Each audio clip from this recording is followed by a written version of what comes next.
Everyone, this is Aishwarya and welcome to beauty with quotes. तो guys last week और इस week भी हम टीसीएस के बारे में काफ़ी कुछ बात कर रहे हैं, राइट। तो जब टीसीएस के बारे में इतनी सारी चीज़ें हम डिस्कस कर रहे हैं, लाइक बातें कर रहे हैं और बहुत लोग जानने में इंटरेस्ट भी ले रहे हैं, तो यहाँ से मुझे एक बात तो समझ में आ ही रहा है। एक बातें नहीं होता, एक बात होता है एनीवे। तो एक बात मुझे समझ में ये तो आ ही रही है कि बहुत सारे लोग टीसीएस में जाने में इंटरेस्टेड है, टीसीएस ज्वाइन करने में इंटरेस्टेड है। तो जब तुम टीसीएस ज्वाइन करने में इंटरेस्टेड हो तो ऑब्वियसली बहुत सारी जो चीज़ें हैं वो तुम्हें अगर पता हो तो तुम्हारे लिए बेहतर है, राइट। तो बहुत सारी चीज़ें तुम्हें ऑलरेडी पता होंगी और जो थोड़ी बहुत चीज़ें शायद नहीं पता है वो हम इस वीडियो में कवर करेंगे और बाकी बहुत सारी चीज़ें देखेंगे। तो फिर अगर चैनल पे नए हो तो सब्सक्राइब वगैरह कर देना, बेल आइकन हिट कर देना और वीडियो पसंद आए तो लाइक करना, नहीं आए तो डिसलाइक कर सकते हो, कोई इशू नहीं है। और जितना ज़्यादा मन करे ना उतना शेयर करो। तो चलो फिर वीडियो शुरू करते। तो फर्स्ट थिंग जो सबके दिमाग में आता है ना वो है जॉब सिक्योरिटी। मतलब one of the most important reason बोल सकते हो जो है ना, लाइक ज्वाइन करने के लिए, टीसीएस ज्वाइन करने के लिए जो सब बहुत सारे रीज़न्स है यार, सबके पास अपने अपने रीज़न्स होते हैं। तो जो उसमें सबसे like one of the most famous वाला रीज़न अगर हम इस पे जाए तो दैट इज़ जॉब सिक्योरिटी। सब भी मानते हैं इस तरह से कि गवर्नमेंट जॉब में एक तो जॉब सिक्योरिटी है एंड नंबर 2 पे कहीं आता है तो that is in TCS, right. तो टीसीएस को सब एक तरह से गवर्नमेंट जॉब से कंपेयर करने लग जाते हैं। यहाँ पे ऐसा लगता है ना कि यहाँ पे जॉब सिक्योरिटी है।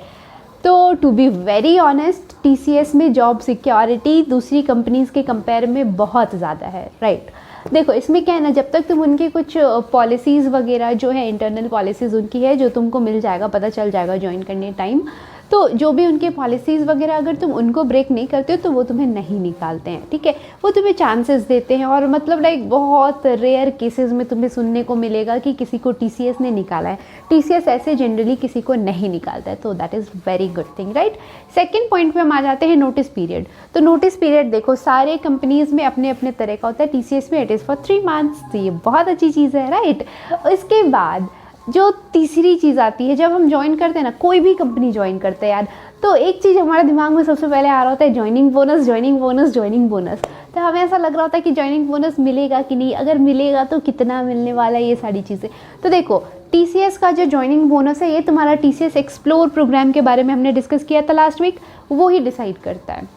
मतलब ये कि मैंने तुम्हें बताया था ना कि 80 से ज़्यादा स्कोर करो तो तुम्हें कुछ मिलता है, लाइक 60,000 मिलते हैं। चलो फिर 55 से ज़्यादा करो तो तुम्हें 40,000 मिलता है, उससे नीचे तुम्हें कुछ नहीं मिलता। तो ऐसा नहीं होता है कि तुमने वो एग्ज़ाम क्लियर किया और तुम्हें ऐसे हाथ में ऐसा गिन के कैश दे देंगे, ले बेटा 60,000 ले जा मज़े कर, ऐसा नहीं होता है। That is your joining bonus. तो वो पैसे तुम्हारे रिजर्व्ड होते हैं, ओके। तो जिस वक्त तुम ज्वाइन करते हो टीसीएस, जब तुम ज्वाइन करने जाते हो, ऐसा नहीं है कि तुमने एक्सप्लोर प्रोग्राम दे लिया, वहाँ पे यू स्कोर्ड लेट से 100%, ठीक है, तुम 100% स्कोर कर लिया और उसके बाद तुम टीसीएस ज्वाइन नहीं किए। तो टीसीएस एक्सप्लोर प्रोग्राम वो इसीलिए रखे ही हैं कि वो अपने एम्प्लॉय को जान पाएँ, वो जान पाएँ कि उनका एम्प्लॉय कौन सा एम्प्लॉय मतलब कितना एफिशिएंट है, कितना अच्छा एम्प्लॉय है, राइट।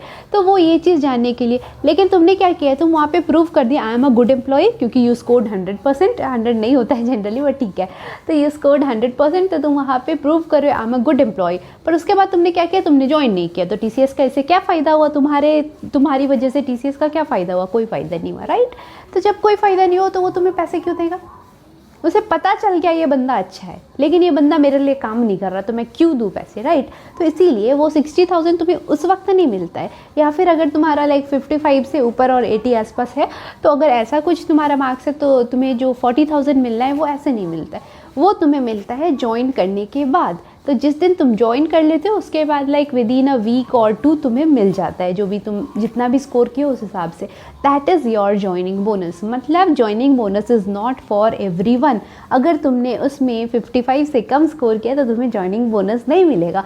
तो यहाँ से तुम्हें टीसीएस एक्सप्लोर प्रोग्राम में अच्छा परफॉर्म करने के लिए एक और रीज़न मिल गया, ज्वाइनिंग बोनस, राइट। क्योंकि ये सबको बड़ी एक्साइटिंग लगती है, क्योंकि उसके बाद सैलरी वगैरह तो आती रहती है, वो तो सबको ही पता है। लेकिन कुछ एक्स्ट्रा मिल जाए ना, और पता नहीं क्यों मुझे ऐसा लगता है हम इंडियंस के अंदर ये एक्स्ट्रा वाली चीज़ें जो है ना, फ्री की मुफ्त की चीज़ें अगर मिल जाए तो यार मज़ा ही आ जाता है, अलग ही स्वाद है इसमें। तो इसीलिए तो ठीक है, टीसीएस एक्सप्लोर प्रोग्राम में अब सब लोग बहुत अच्छा करना। उसके बाद एक और चीज़ मैं बताना चाहती हूँ जो कि इसी एक्सप्लोर प्रोग्राम से रिलेटेड है।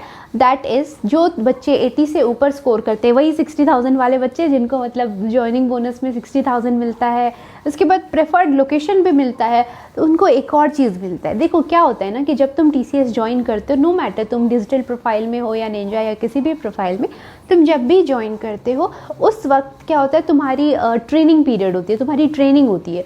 तो वो ट्रेनिंग 1 से 3 हफ्ते के लिए हो सकती है। तो जो बंदा 80% से ऊपर स्कोर करके आया है, उनको तो वो पहले एफिशिएंट एम्प्लॉय का ठप्पा लगा दिए, स्टैंप लगा चुके हैं, राइट। तो उनको उनकी जो ट्रेनिंग होती है वो बहुत कम होती है, 1 हफ्ते के लिए ऐसे कुछ, मतलब जितना अच्छा तुम्हारा स्कोर है वैसा तुम बोल सकते हो कि रिड्यूस हो जाता है, ठीक है। 55 वाले को थोड़ा और मतलब लाइक 60 वाले के कंपेयर 60 बोलियो मैं भी पागल हूँ, 80% से अबव जिन्होंने स्कोर किया है उससे थोड़ी ज़्यादा ट्रेनिंग मिलेगी जो 55 to 80 वाले क्या बोलते हैं उसको स्लॉट में है, राइट। और जो 55 से नीचे वाले स्लॉट में उनको 3 वीक्स की ट्रेनिंग मिलती है, ओके। एनीवे जो भी तुम्हारी ट्रेनिंग मिल गई, 3 हफ्ता भी बहुत ज़्यादा नहीं होता। ट्रेनिंग के बाद तुम्हारा एक टेस्ट लिया जाता है, that is called project readiness, क्या बोलते हैं उसको, असेसमेंट, यस, PRA। तो वो होता है, उसमें टेस्ट किया जाता है कि तुम प्रोजेक्ट के लिए रेडी हो या नहीं। तो जिस बच्चे पे पहले ही उन्होंने लाइक जब वो TCS एक्सप्लोर वाला एग्ज़ाम दे रहा था और उसने 80 से ऊपर स्कोर कर लिया और उस पर ऐसे स्टैम्प लगा दिया गया था कि एफिशिएंट एम्प्लॉय, उसको ये PRA टेस्ट नहीं देना होता है। वो तो पहले से पता है कि ये प्रोजेक्ट के लिए रेडी है। एफिशिएंट का मतलब क्या है, कंपनी में तुम क्यों जा रहे हो, उनका प्रोजेक्ट करने के लिए, ऑफ कोर्स उनका प्रोजेक्ट करने के लिए और पैसे लेने के लिए, यही तो तुम्हारा काम है। तो जब तुम पे एफिशिएंसी का जो ठप्पा बोल सकते हैं, एफिशिएंट एम्प्लॉय का जो ठप्पा लग गया, उसका मतलब है you are ready for project, right. तो तुम्हें ये PRA टेस्ट नहीं देना होता है, बाकी 80 से नीचे वाले सबको देना होता है, नो मैटर तुम सेकेंड वाले स्लॉट में हो या फिर थर्ड वाले स्लॉट में, तुम्हें देना पड़ता है, ओके। तो आई होप तुम्हें ये चीज़ समझ आ गई। तो दिस इज़ वेरी इंपॉर्टेंट। एक और चीज़ देखो, TCS का वर्क कल्चर जो है वो बहुत लोगों को बहुत ज़्यादा पसंद आता है, राइट। और उसमें सबसे बड़ी चीज़ ये है कि जब भी तुम्हारे लाइक तुमको किसी भी प्रोजेक्ट में वो लोग मैप करते ना, उससे पहले वो तुमसे 1 to 1 कॉल करते, तुम्हें बताते कि इस प्रोजेक्ट में ये काम है। अगर तुम्हें नहीं पसंद आ रहा है, अगर तुम्हें लग रहा है ये बेकार काम है, बेकार काम कोई नहीं होता, पर ठीक है, अगर तुम्हें लग रहा है कि मुझे ये काम नहीं करना है तो तुम मना कर सकते हो, कोई दिक्कत नहीं है, तुम मना कर दो। लेकिन उसके बाद फिर से तुम्हें नया प्रोजेक्ट ढूंढना होता है। अब नया प्रोजेक्ट क्या है ना कि वो बिज़नेस डिमांड पे है, तो अब बिज़नेस डिमांड हो रही है, उसके बाद तुम इंटरव्यू वगैरह दो और जाओ, वो अलग चीज़ है। लेकिन क्या है ना कि अगर तुम्हें पसंद नहीं है तो तुम आराम से बोलो आई एम सॉरी, मुझे नहीं करना, तुम बोल सकते हो, तुम्हारे पास ये लिबर्टी है। अब आ जा रहे हैं नेक्स्ट पॉइंट पे, पता नहीं कितने पॉइंट्स में बोल गई, जो भी हो, नेक्स्ट पॉइंट पे आ रहे हैं। और ये है कि मान लेते हैं कि मैंने मना नहीं किया, ठीक है, मुझे मैनेजर ने बहुत अच्छे से समझाया कि आपको ये वाला प्रोजेक्ट में हम मैप करने की सोच रहे हैं, आपको ये काम करना है, राइट, ऐसे कुछ उन्होंने मुझे बताया। अब हाँ ठीक है सर, ठीक है, मैं ज्वाइन कर लूँगी, मैंने इस तरह से बोला एंड लाइक उन्होंने मेरे को मैप कर दिया। एक बारी जब मैप हो गई तो वो सलमान खान वाली चीज़ें फॉलो करते, एक बार जब मैंने कमिटमेंट कर दी तो मैं किसी और की नहीं सुनता। अब यहाँ पे क्या होता है ना कि उन्होंने मेरे को एक बार मैप कर दिया, मतलब उन्होंने अपने क्लाइंट को कमिट कर दिया, ठीक है, कमिटमेंट वहाँ पे उन्होंने कर लिया है। अब मेरे लिए मतलब उस प्रोजेक्ट को छोड़ना या चेंज करना, दूसरे प्रोजेक्ट में शिफ्ट करना लिटरली डिफ़िकल्ट काम है। तो मतलब ये कि आप अगर श्योर नहीं हो तो मना कर दो, ठीक है ना, कोई प्रॉब्लम नहीं है, नेक्स्ट प्रोजेक्ट में चले जाना, तो आराम से आप मना कर सकते हो, लेकिन ध्यान से, आराम से, क्योंकि अगर गलत प्रोजेक्ट हाथ लग गया तो तुम मतलब फ्रस्ट्रेट होने लगोगे, तुम्हारा मन नहीं लगेगा बहुत सारी चीज़ों की, और वहाँ से हटना तुम्हारे लिए मुश्किल हो जाएगा। तो ये चीज़ इम्पॉर्टेंट थी जानना, आई गेस। एनीवे मैं देख लेती हूँ कि मैं कुछ मिस कर रही हूँ कि नहीं, और अगर कर रही हूँ तो मैं बता दूँगी, कोई प्रॉब्लम वैसा है नहीं। तो मैं कुछ भी मिस नहीं की हूँ यार, कुछ ज़्यादा ही तेज़ हो गई हूँ। हाँ मैंने मिस किया है ना। देखो अब क्या है कि मान लो कि तुमने कुछ प्रोजेक्ट के लिए तुमसे मैनेजर ने बात किया, तुमने मना कर दिया, तुम्हें पसंद नहीं आया, तुमने मना कर दिया, ग्रेट।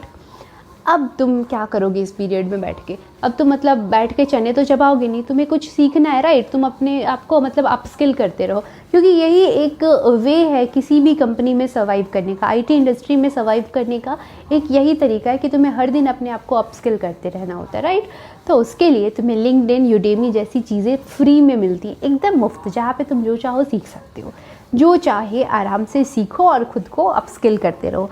ये भी बहुत इंपॉर्टेंट चीज़ है। एंड द नेक्स्ट थिंग जो तुम्हारे दिमाग में आ सकता है, क्योंकि बहुत सारे बच्चे इस तरह के क्वेश्चंस करते रहते हैं इंस्टाग्राम पे, और दैट क्वेश्चन इज़ कि मेरे को जावा आता है तो क्या मुझे जावा से ही काम मिलेगा, मेरे को पाइथन आता है तो क्या मेरे को पाइथन वाले काम मिलेंगे, मेरे को ये आता है तो मेरे को ये काम मिलेगा। तो देखो ऐसा कुछ नहीं है। TCS में क्या होता है ना कि प्रोजेक्ट तुम्हारे स्किल पे डिपेंड नहीं करता है, तुम्हें कौन सा प्रोजेक्ट मिलेगा ये डिपेंड करता है बिजनेस रिक्वायरमेंट पे, बिजनेस की जो डिमांड है उस पर डिपेंड करता है, ठीक है। उनके पास जो क्लाइंट आए, उनका कुछ प्रोजेक्ट आया, उन्होंने देखा तू खाली बैठा हुआ है, वो तेरे पास आएंगे, देखो सब समझाएंगे कि ये करना है। If you are ready you will get mapped into that project, if you are not ready you can say sorry, okay. तो ये तुम्हारे पास लिबर्टी है और उसके बाद तुम आराम से खुद को अपस्किल कर सकते हो। लेकिन अब बोलोगे तब तो आराम से मैं सब सारे के सारे प्रोजेक्ट में सारी बोल के आराम से पढ़ता रहूँ और मेरे को पैसे मिलते रहें, ऐसा नहीं होता है। बेंच पे तुम लॉन्ग टाइम के लिए तो तुम्हें निकाल भी देंगे, राइट। तुम कर क्या रहे हो वहाँ पे, राइट। वो तुम्हें ऐसे बिठा करके रखने के लिए तो पैसे देंगे नहीं, उसके लिए वो पैसे खर्च नहीं करते। तो ये चीज़ ध्यान में रखना। तो बस ये चीज़ें कुछ थी इंपॉर्टेंट जो हमें डिस्कस करना था आई गेस। और एक और चीज़ जो मैं भूल रही थी वो मैं बोल दे रही हूँ कि देखो कई बार क्या होता है कि तुम जब ज्वाइन करोगे, तो मैंने क्या बोला कि TCS एक सर्विस बेस्ड कंपनी है। सर्विस बेस्ड कंपनीज़ का अपना कोई प्रोडक्ट नहीं होता है। बहुत लोगों को पता नहीं है कि प्रोडक्ट बेस्ड और सर्विस बेस्ड क्या है। तो वहाँ पे मैं एक छोटी सी चीज़ बताऊँ कि प्रोडक्ट बेस्ड कंपनीज़ जो होती हैं वो अपना कुछ प्रोडक्ट बना रही होती है। जस्ट लाइक गूगल को अगर ले लो, गूगल मैप उनका प्रोजेक्ट है, राइट। उसके बाद गूगल क्रोम उनका प्रोडक्ट है, राइट। तो गूगल क्रोम उनका प्रोडक्ट हो गया। वहीं पे ओरेकल को अगर देख लेते तो ओरेकल का जो अपना डेटाबेस होता है वो उनका प्रोडक्ट है, वो चीज़ बनाते हैं। लेकिन TCS ऐसा कुछ नहीं बनाता है, वो सर्विस प्रोवाइड करता है। तो TCS के क्लाइंट्स कोई भी हो सकते हैं, तुम्हारे कोई बैंक हो सकते हैं, पासपोर्ट हो सकता है, बहुत सारी चीज़ें। जहाँ तक मुझे याद है जिस वक्त मैं अपना पासपोर्ट बनवाने गई थी 2019 के नवंबर दिसंबर के टाइम में, तो कोलकाता में जो पासपोर्ट ऑफिस है वहाँ पे सारे TCS के एम्प्लॉयज़ बैठे हुए थे।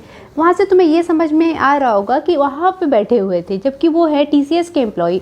लेकिन मैं पासपोर्ट बनवाने TCS ऑफिस तो बेवकूफ़ नहीं हो कि जाऊँगी, मैं गई कहाँ थी, पासपोर्ट ऑफिस, राइट।